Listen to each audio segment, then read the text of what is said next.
کیونکہ جو ریکارڈنگز آ رہی ہیں وہ پبلک میں شائع کی جا رہی ہیں, لوگ اس پہ سوچ وچار کر رہے ہیں کہ یہ رانا صاحب ہے اور یہ اس طرح کی بات کیوں کر رہے ہیں. یہ دیکھیں بات یہ میٹروں کی بات ہے یا ممبران کی بات ہو رہی ہے, چاہیے کہ ممبران ہے, آپ انہیں سے پھر ووٹ مانگنے جا رہے ہیں تو پھر کس طرح سے آپ ان کو تکلیف دیں گے تو کیسا بات یہ ہے, آپ بالکل ٹھیک کہہ رہے ہیں. جو اگر کوئی تکلیف دوں گا تو ممبران لازمی بات ہے مجھے کہاں پہ ووٹ دیں گے, مجھے کہاں سپورٹ کریں گے, یہ تو ممبران جانتے ہیں میں ان کو تکلیف دیتا ہوں کہ نہیں.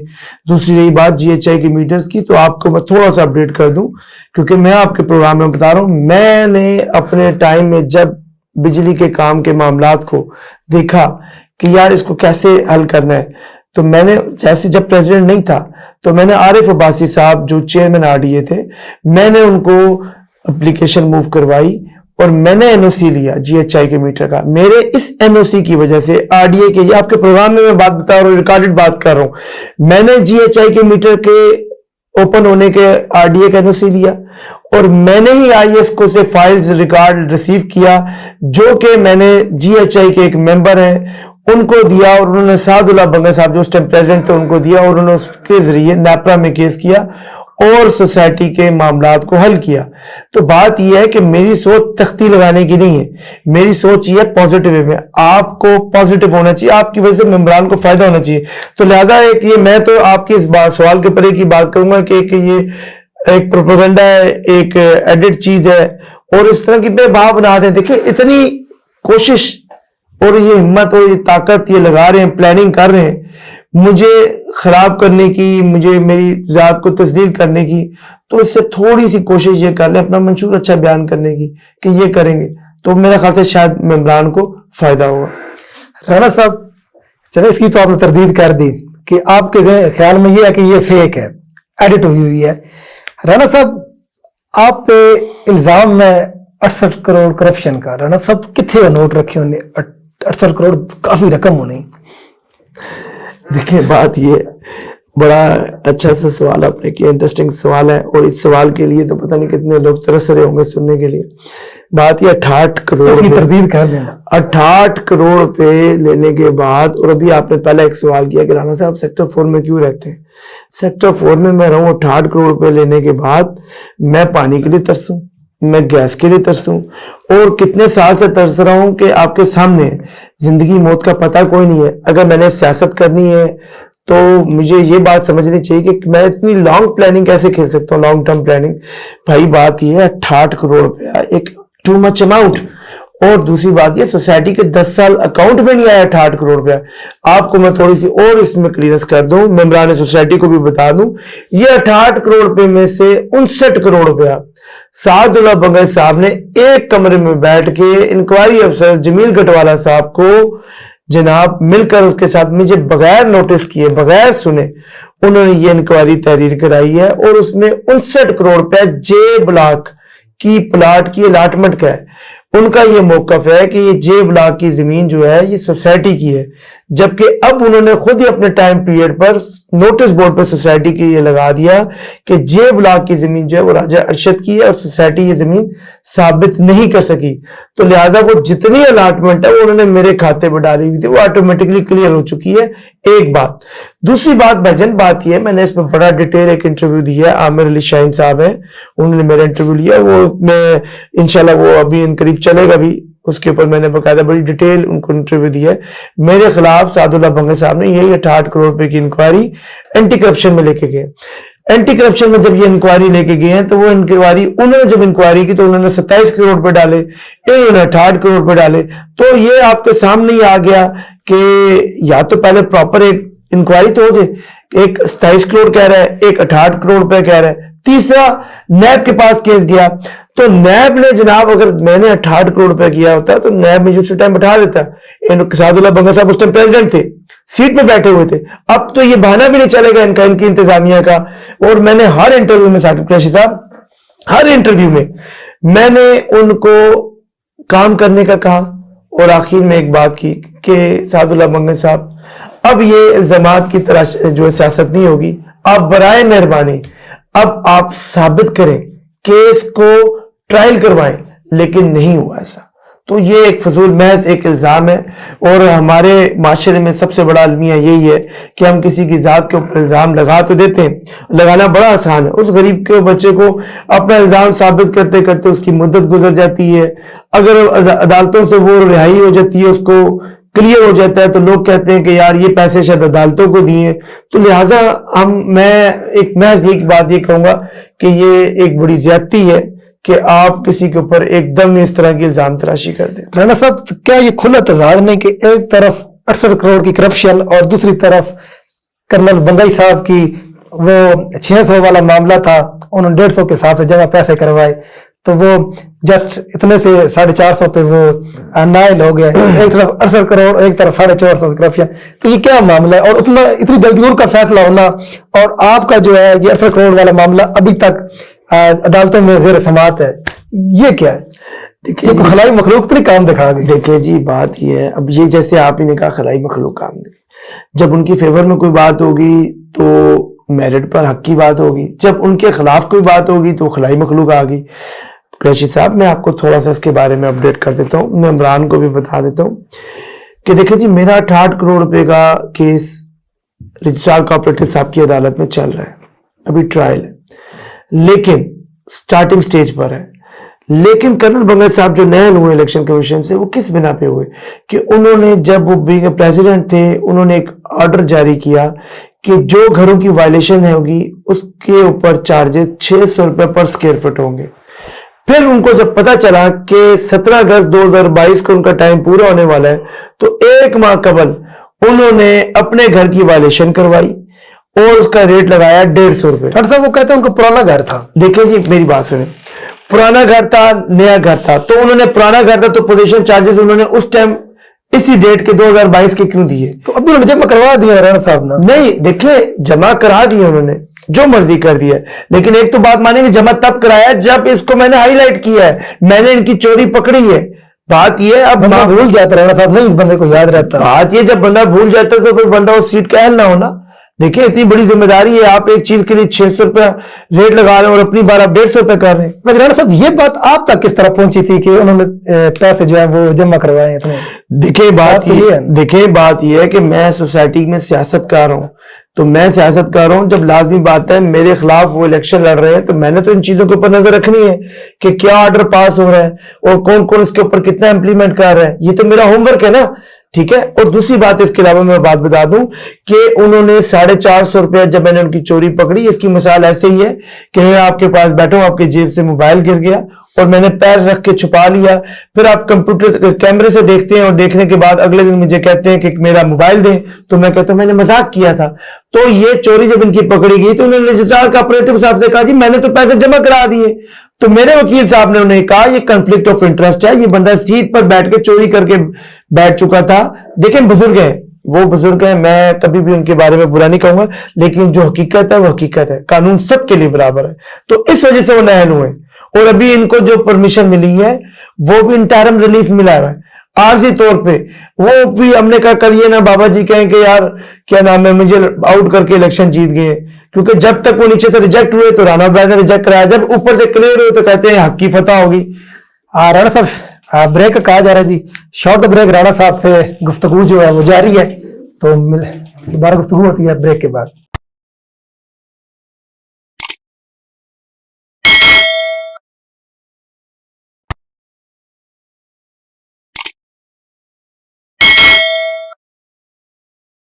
جی ویلکم بیک.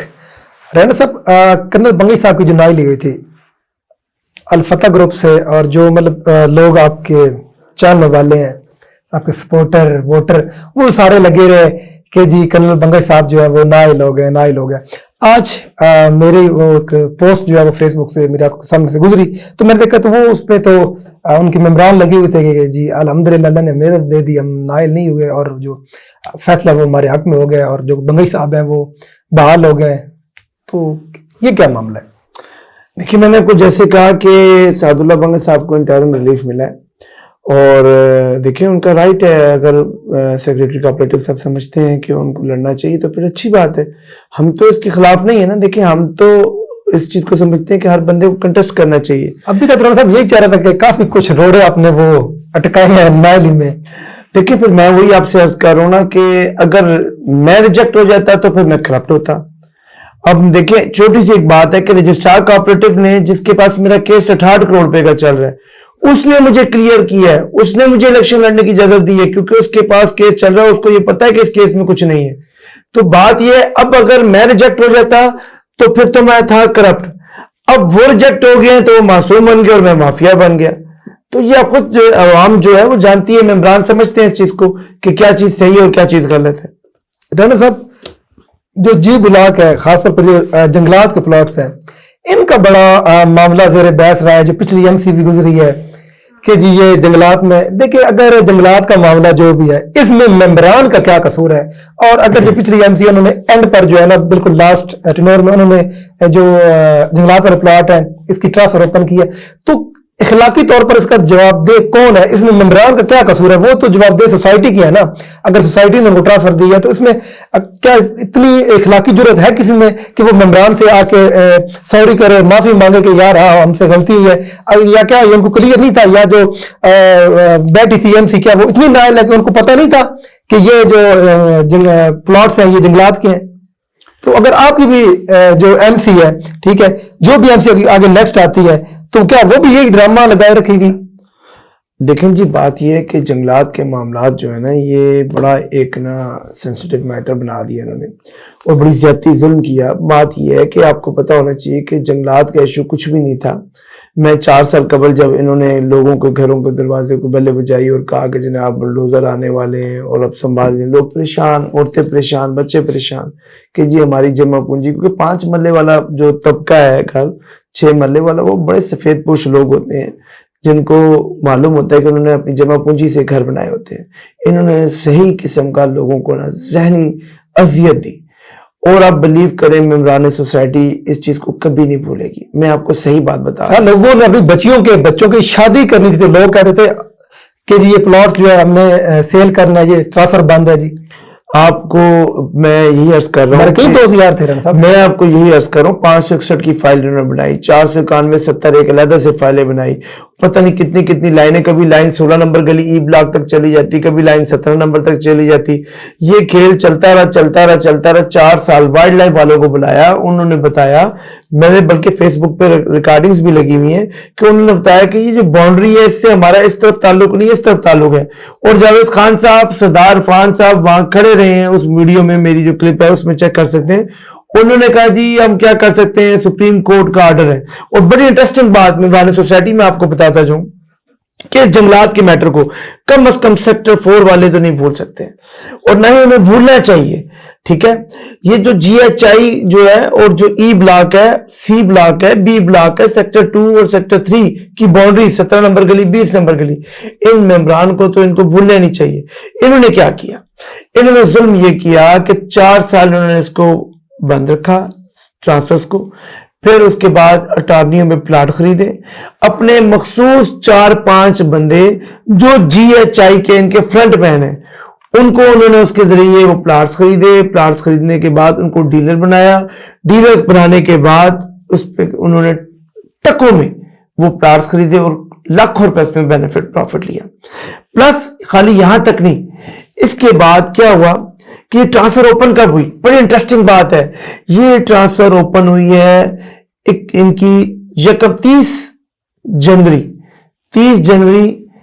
2021 کو یہ ٹرانسفر انہوں نے اوپن کی, کیونکہ ان کو یہ پتا تھا کہ 7 جنوری 2021 کو ان کی ایم سی کا ٹائم پورا ہو رہا ہے. تو انہوں نے ایم سی میں ایجنڈا پاس کیا اور کہا جی ہمیں ٹرانسفر اوپن کر رہے ہیں. نہ کسی کورٹ کا آرڈر آیا بند کرنے کے لیے, نہ کسی کورٹ کا آرڈر آیا ٹرانسفر اوپن کرنے کے لیے. پرچیزنگ کس نے کی؟ میں نام کوٹ کر رہا ہوں. 272 نمبر پلاٹ ای بلاک کا سردار عرفان صاحب جو اب جنرل سیکرٹری کا الیکشن لڑ رہے ہیں, اس ٹائم ایگزیکٹو ممبر تھے, وہ انہوں نے پرچیز کیا, ان کے نام پر ابھی بھی ہے. 639-40 نمبر ایچ بلاک کا پلاٹ جاوید خان صاحب جو اس ٹائم کے جنرل سیکرٹری ہیں ان کے نام پر ہے. 28 آئی یہ محب اللہ خان صاحب ہیں, ان کی فیملی کا پلاٹ تھا. یہ پلاٹ انہوں نے جنگل میں تھے تو کیوں یہ خریدے؟ اب خریدنے کے بعد اس طرح کے بے بہا انہوں نے اپنے فرنٹ مینوں کے ذریعے پلاٹ خریدے. میں کوئی الزام نہیں لگا رہا, میں وہ باتیں کروں جو حقیقت ہے.